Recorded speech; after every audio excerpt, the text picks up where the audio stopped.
Hello everyone, it is Tuesday, November 15th, and I just went to Goodreads to log in Sailor Moon Eternal Edition Volume 8, because I started reading that one, well, I say last night, but it's very early this morning, past midnight.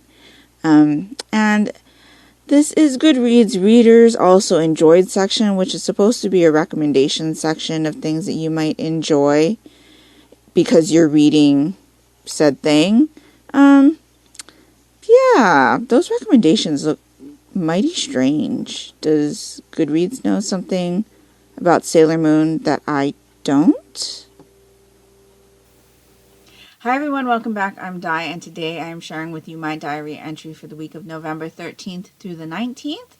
Today is November 19th.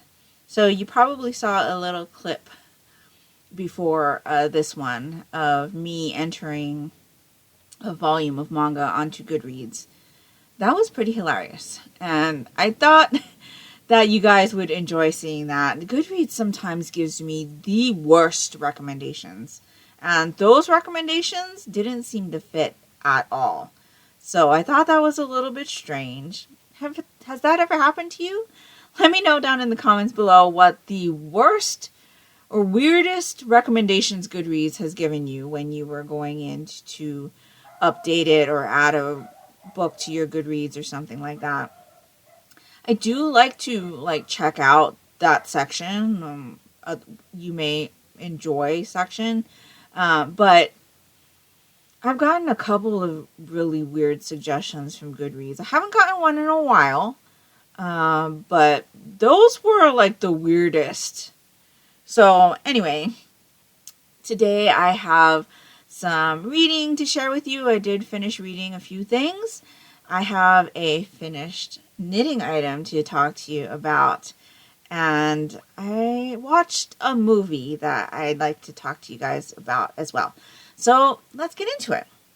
So as you saw from the thumbnail, I did read the Monochrome Manga Club selections. So I will be talking about some of them here, but not all. I will not be talking about Volume 1 of Mission Yozakura Family by Kitsuji Gondaira, published by Viz Rated Teen. This I have covered, as well as Jujutsu Kaisen Volume 1 by Gege Akutami, also published by Viz Rated Older Teen. I'll be talking about both of those in the Monochrome Manga Club Series First Impressions video, which went up on Monday. So I'll link that down in the description box below in case you're interested in hearing my thoughts on those volumes. But I will talk to you about my thoughts on volumes 9 and 10 of Demon Slayer Kimetsu no Yaiba and Sailor Moon Eternal, volume 8. So let's start off with Demon Slayer. So this one's by Koyoharu Gotoge, published by Viz Rated Teen. I've been really enjoying this series. I gave both of these volumes 5 stars. These two volumes did not finish an arc. I was very irritated. It seemed like it cut off at the worst possible place. So I'm really looking forward to next month's volumes. But I really enjoyed this one. In this volume, our main characters are kind of on an undercover mission. And so that made it really interesting. And yeah, I just really enjoy seeing what they get up to. And all of the characters that they interact with, the demons that they fight. And so, yes. I will say that this week has just been one of those other stressful weeks. But thankfully, today, the day that I'm filming this, I'm currently on vacation. I am officially on vacation, so I don't have to worry about work for the rest of November and the beginning of December. So I don't go back to work until December 5th. But when I was reading this, my mind it's just not been absorbing things like it usually does.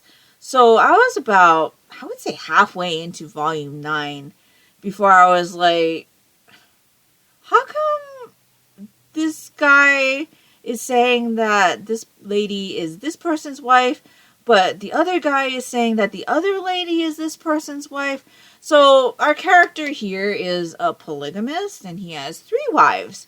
And for whatever reason, I didn't absorb that fact. They do tell you that at the beginning of the volume, but it just didn't stick. I don't know. I read it.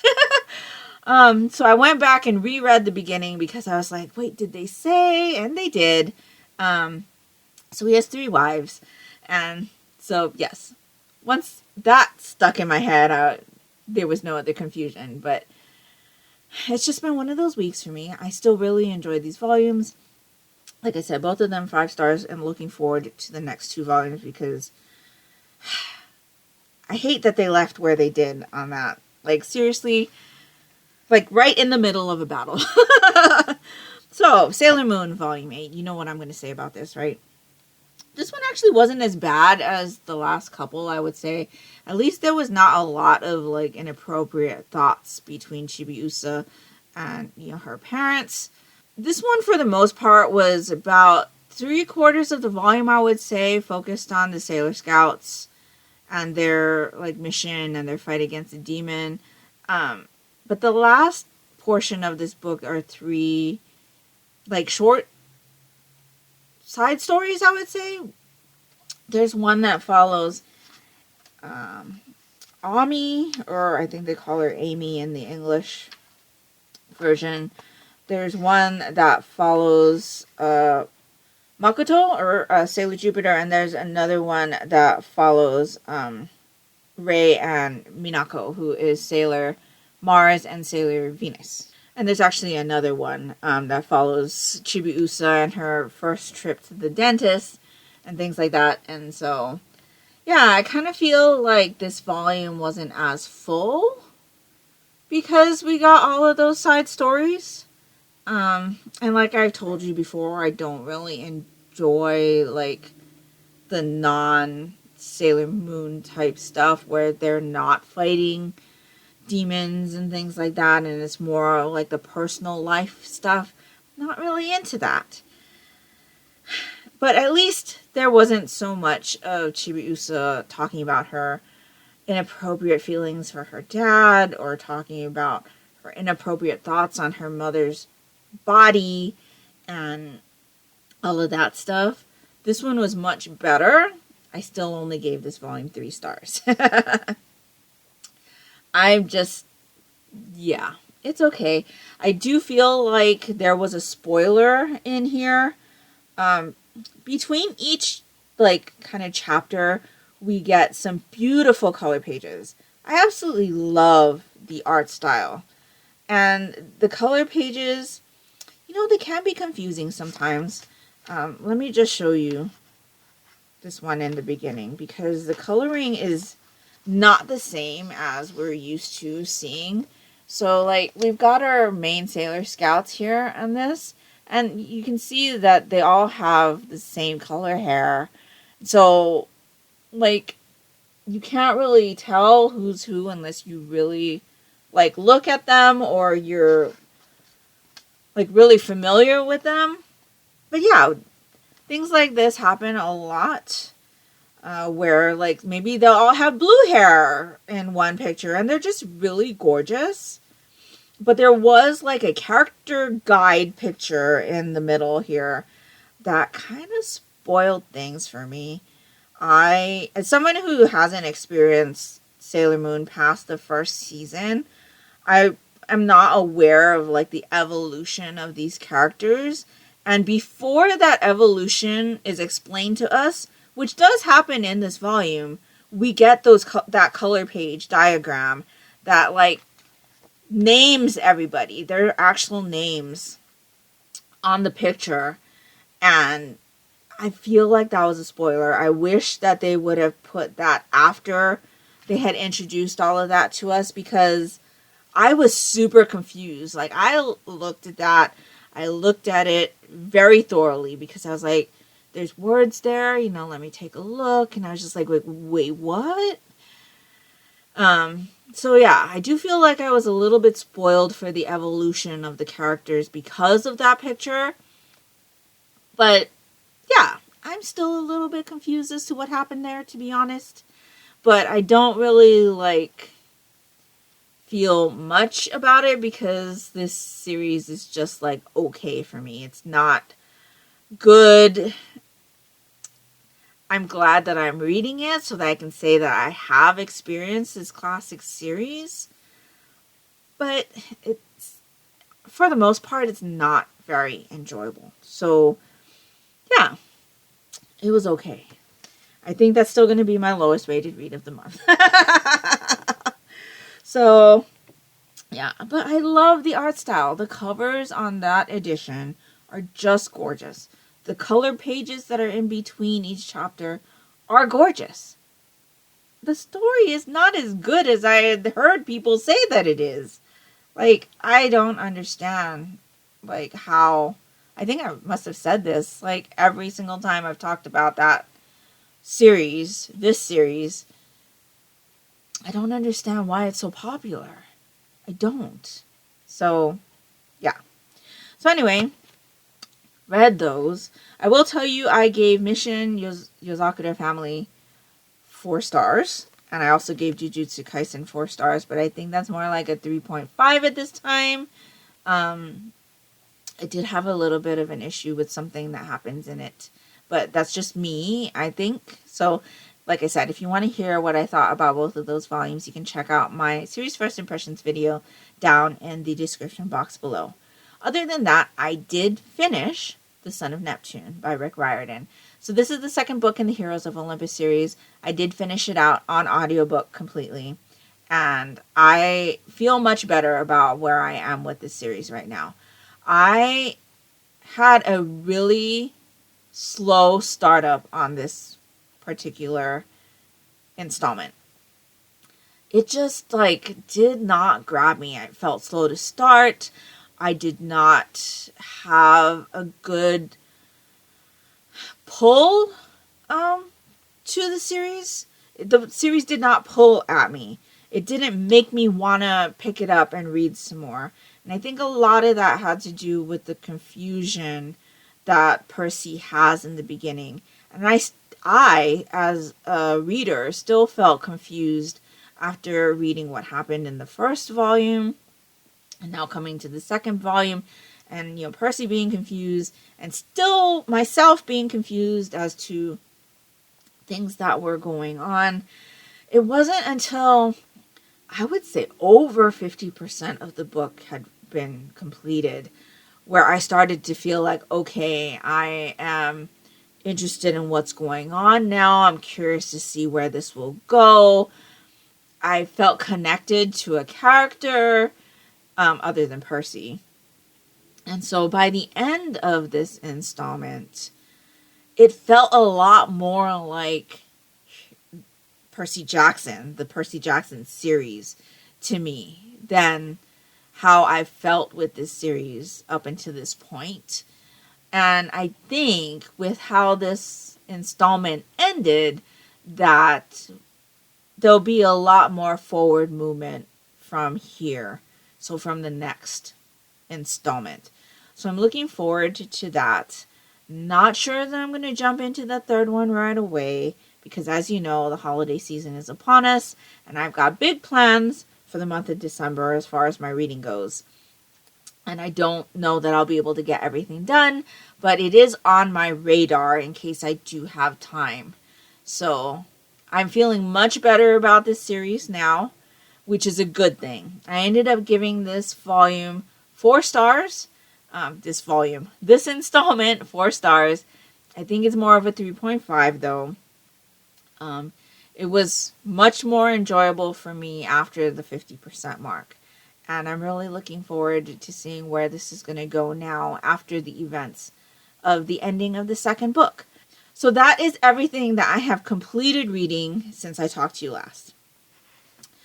So I am currently reading Solo Leveling Volume 3 by Chugong. This is the light novel. I'm listening to this on audiobook.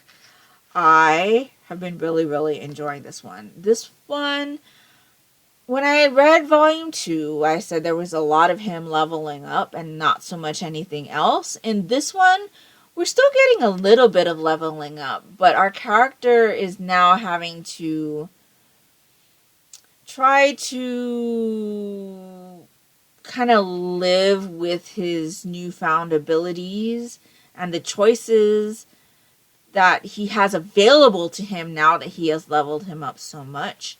And there are other things happening that is really interesting.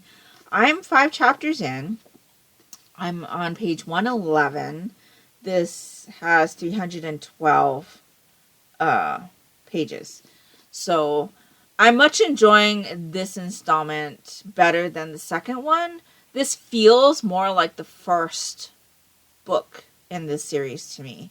So I've been really enjoying it. I'm enjoying Ki Hong Lee's narration of this series. He's very entertaining. And yes, I'm looking forward to seeing where this one goes with everything that has happened and all of the leveling up and how that's affecting Jinwoo's life. And so it's very interesting. Really enjoying that. I have not picked up the Bungo Stray Dogs novel since I talked to you last. I've pretty much been focused on the Monochrome Manga Club series reads. And then the last 2 days, or 2 days, yeah, because this is Saturday. So Thursday and Friday, I didn't read at all. Other than the audiobook Thursday during my lunchtime. So I did listen to Solo Leveling during my lunch break on Thursday. But on Thursday night, Friday all day, and as of right now, today, I have not read anything else.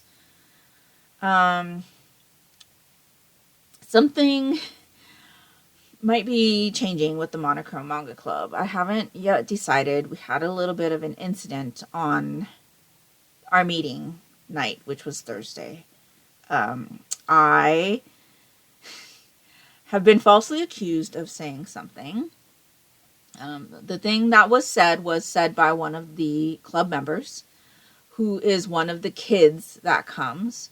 But he had made a sarcastic comment. I wouldn't say it was directed towards this person, but when we have our Monochrome Manga Club meetings, we do get samples from the cafe. Little cups like this of some kind of drink. Most of the time, they bring it to me and they don't tell me what it is, so I have to ask, which is fine.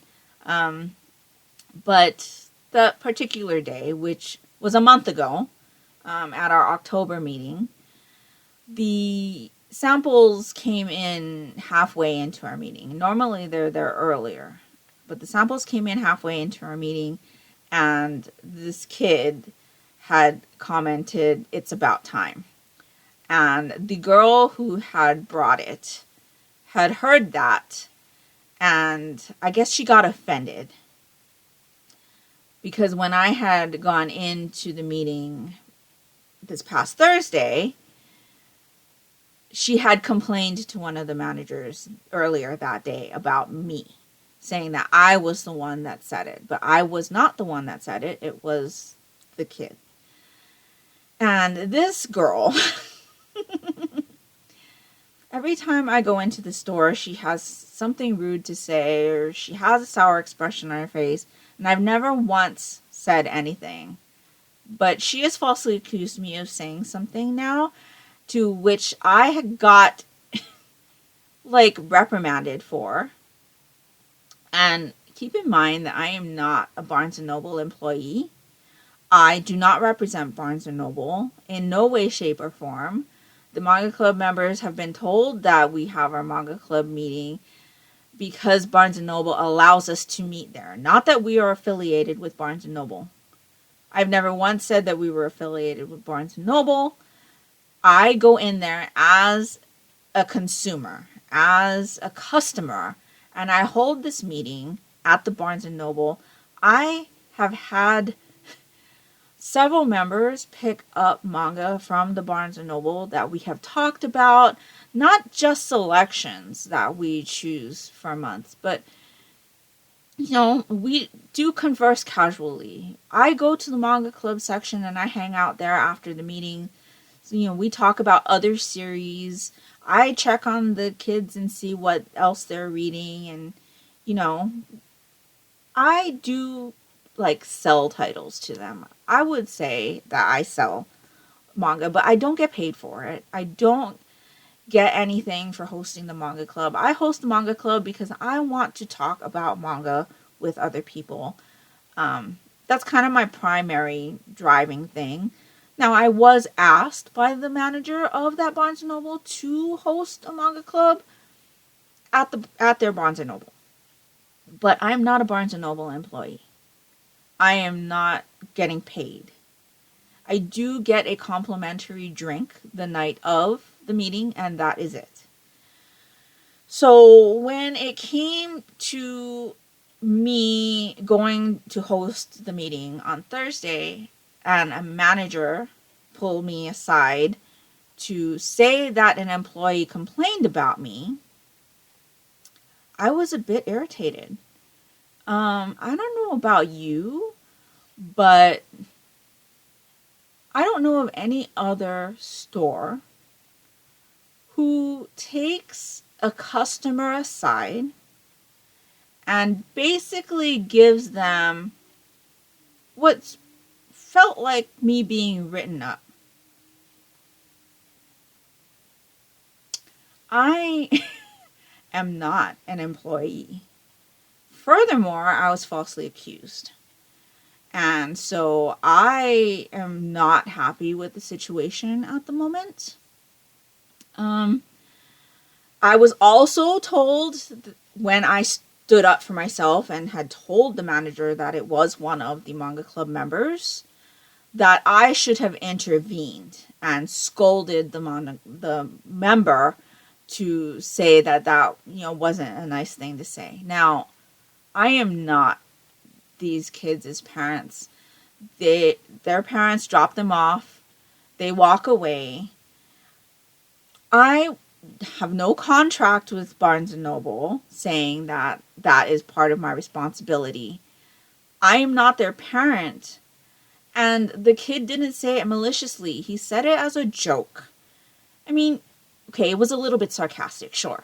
But that's how he is. And he's a kid. He's like under 12. I don't know exactly what his age is, but he's definitely under 12. He had his little friend there. They were going off of each other. They were laughing after he said it, but she went and reported me a month later, falsely accusing me of saying it. And I am not happy. I am irritated. I'm not sure that I want to host the Monochrome Manga Club in store anymore. We're having a little bit of a change with the club in December because of the holiday season. So I am actually meeting with my club members online in December. And I will decide by the end of the year whether or not I will continue to have the Monochrome Manga Club in store or if I'm just going to continue it online, because I am not happy with how the situation was played out. Like I said, I don't know of any other company that takes a customer aside and basically like reprimands them for a passing comment, not even like one that I made, not one that was malicious. It was a joke. It was a joke, and it didn't come out of my mouth, and I was accused of it. So like I said, I'm not happy. The manga club takes a lot of thought. I do try to make sure that we're reading diversely, that we're reading lots of different genres, that the selections that I choose are appropriate for the audience that comes to the store, that they're available to purchase from the store, and things like that. And it does take time. It takes time. I don't get paid for it. I do it for the love of chatting with these kids, high schoolers, teenagers, about manga, because I don't think that they have anybody else in their life that will discuss it with them. I do it because I want to help people find new titles. I mean, that's why I have my channel. I mean, there's nothing better than talking about books or manga or anything that you love with other people with the same likes, and learning about other series and things like that. Being that we do meet in Barnes and Noble as a corporation does push popular titles. So a lot of times lesser known titles get covered up. They don't get spotlighted in the store. New releases get shelved, and unless you know what you're looking for or have heard somebody else talk about it, you don't know that it's there. So I like to do research. Again, make sure that these titles are available. Make sure that the store can get them in so that they can make some sales. I put a lot of work into it. I don't just say, okay, we're just going to read this. I do some research. I make sure that it's available. I pre-scan things to make sure things are appropriate.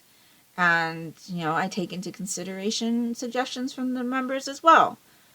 But this whole situation has left a sour taste in my mouth about the store and the employees' customer service. Not only that, the manager who pulled me aside did not approach me about it directly. He told my mother and then had my mother ask me. Like I'm a kid. And then to be told that I'm responsible for what the manga club members say and I should rein them in. I was never told that was part of my responsibility. Because if I was told that, I would not have taken the spot to begin with. I am only responsible to make sure that these kids are safe, that they're reading appropriate material for their age. And, that's pretty much it. Make sure that they're safe. Provide a safe space where we can converse nicely with each other about something that we love. And being a teacher or a care provider, babysitter, that's not what I signed up for. That was no way in any shape or form discussed with me that was going to be part of my responsibilities. My responsibilities were just to come to the store, make the selections, hold a discussion, and that's it. So, yeah, I was going to say something bad. I am peeved. I am not happy right now. And this is not the first time that this girl has done something. She is my daughter's age. She's friends with one of the girls my daughter used to be friends with in high school. And I don't know if this girl is like that towards me because of that and the fact that my daughter is no longer friends with that girl. I don't know, but it's really irritated me. It has really irritated me. And so I'm having to make a decision. So anyway, yeah, it was a bad way to start my vacation with this whole fiasco. And yeah, like I said, I don't know of any other company that'll take a customer aside and reprimand them for something I shouldn't have even been reprimanded for. So let's move on from that because it's just making me more angry. My stress level has been high lately as it is. So I am on vacation. I'm supposed to be happier. Finished item. So I have finished my sweater. As you can see, I am wearing it. I have not blocked it though. I finished it just last night.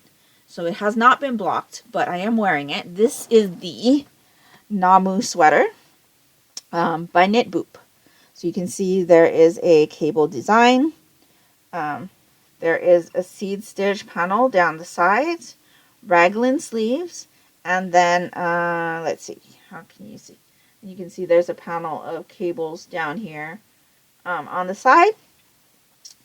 And then there's also a panel of cables that come down the sleeve, twisted rib all the way down. I also have twisted rib up here and on the hem. The back of this sweater is plain stockinette stitch, just so that you know. I love this sweater. This was done in Knit Picks worsted in the Wool of the Andes yarn in the Calypso Heather colorway. I did 10.5 skeins of this yarn. I am very, very happy with it. The sleeves are perfect length. They fit really nice. They're not too tight. I did go up 1 needle size when I did the arms.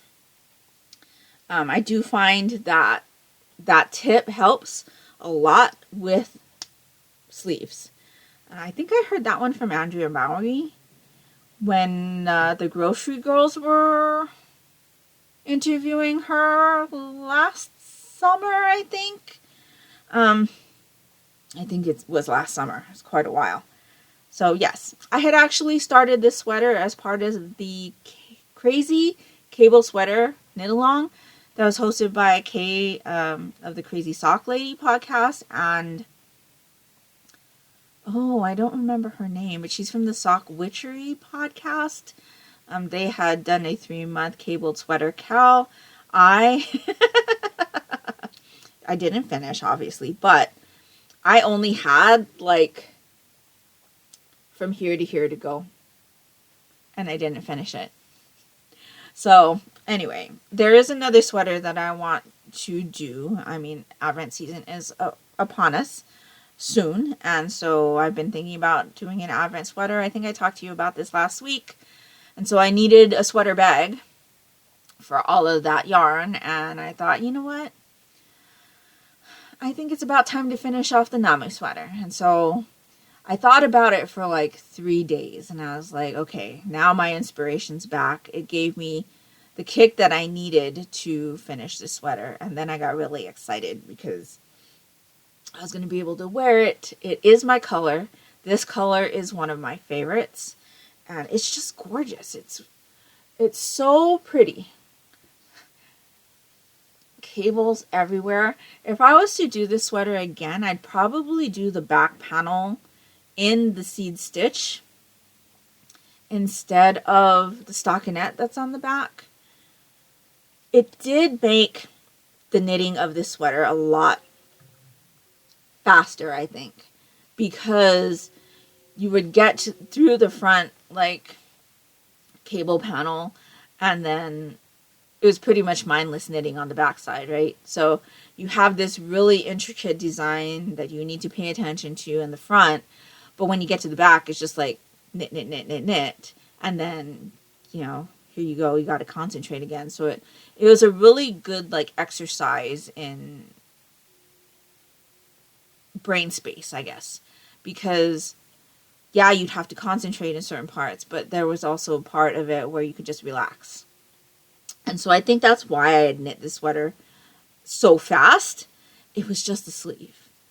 I don't enjoy sleeves too much as it is, but with the cable, it made it a little bit more where I had to like count and make sure I did the certain number of rows before I twisted the stitches and things like that. And for a while, I just had this like mental block, like, nope, I don't want to do it.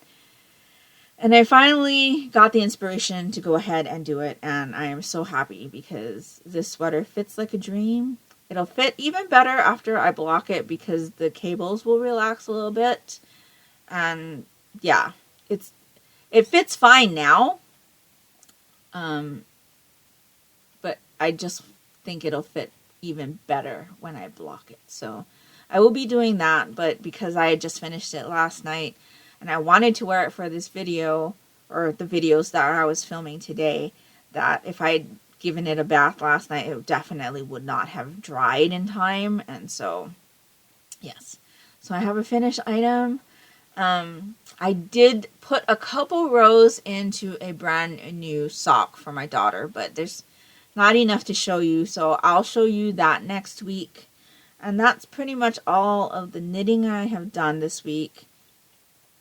As far as movie watching goes, we did watch the School for Good and Evil by the Somen Chainani adaptation. I read School for Good and Evil several years ago and really, really enjoyed it. So I was super excited that the adaptation finally came out. I've been waiting for it to come out for a long time. And it was really good. I really enjoyed it. There are differences. Even though I read the books years ago, I still remembered where the differences were and what things were different. It made me really want to read the rest of that series because I did only read the first 3 books. I didn't read the second series. So it kind of made me want to read the second series. So I may do that in January. We'll see. I really, really enjoyed those books. I listened to them all on audio and they were just really entertaining. And so I'm looking forward to that. So other than that, that's pretty much it. I've had a crappy week with unfortunate things happening, but I am now officially on vacation. I'm going to try not to get let that situation get to me. But I can tell you that even now, 2 days later, I'm still thinking about it and I'm irritated. And like, I don't know why she waited a whole month to complain. Do you know what I mean? And even so, again, I'm a customer. I mean, I drop quite a bit of money at that store. If you've seen any of my manga hauls, you know that's where I get my manga, at Barnes & Noble. So you can pretty much figure out how much I drop a month. Now, yes, I do use my mom's employee discount. I mean, why not, right? But it's still a lot of money. And I just don't appreciate the way that I'm being treated as a customer. So, yeah, let me know down in the comments below what you think I should do. I just feel like that was bad customer service. Because first and foremost, I am a customer. But yeah. Anyway, let me know down in the comments below if you're getting ready to go to a big Thanksgiving get-together. It's American Thanksgiving. The day after you see this video, I think. We don't really celebrate Thanksgiving. We don't do family get-togethers or anything like that. So we just pretty much have some kind of nice dinner here at home, and we just basically hang out. I don't know what the plan is this year, actually. We were kind of talking about it earlier today. We're not sure what we're going to have. We don't normally have, like, the traditional Thanksgiving food, but there are, like, certain things that I like to have, like stuffing and cranberry sauce and mashed potatoes. The meat is always different. So we haven't yet decided what we're going to do. I think last year we actually got steaks from a restaurant that had just opened. So we need to think about that because we don't want to wait till the last minute. But let me know if you're planning a big holiday gathering. If you don't celebrate Thanksgiving, let me know what you're planning to do for this week. Let me know if you have any reads that you're planning on, or if you're already planning your December festivities. Your December reads. Have you already started watching Christmas movies? I got an email from Peacock saying that they were having the Hallmark movies and mysteries channel movies and the regular Hallmark movies. So there's a selection of Hallmark Christmas movies that I can watch. Being a subscriber of Peacock, I haven't watched a Hallmark Christmas movie in forever because we have not had cable for several years. So yeah, let me know if you have any go-to Christmas movies that you like to watch every year, or if you're planning anything fun and exciting for December. I'd really love to know. If nothing else, and you'd just like to let me know that you were here, if you could leave me a turquoise or that blue heart emoji down in the comments below. That would be greatly appreciated and would really help me out, and that will do it for me today. So I hope you're all doing great. I hope you're all safe and healthy. And until next time, take care and smile always. Bye.